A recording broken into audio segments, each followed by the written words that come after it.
কুল ভাঙে ও কুল গড়ে, এই তো নদীর খেলা রে ভাই, এই তো বিধির খেলা।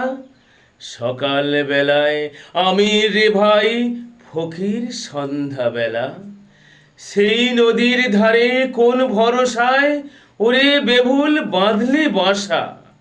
সুখের আশায় যখন ধরল ভাঙন, পেলি না তুই পারে যাবার ভেলা। এই দেহ গড়ে হয় রে মাটি, মাটিতে হয় দেহ, যে কুমোর গড়ে সেই দেহ, তার খোঁজ নিল না কেহ। রাতে রাজা সাজে নটমহল, দিনে ভিক্ষা মেগে পথে চলে, শেষে শ্মশান ঘাটে গিয়ে দেখে সবই মাটির ঢেলা। এই তো বিধির খেলা রে ভাই, এই ভব নদীর খেলা।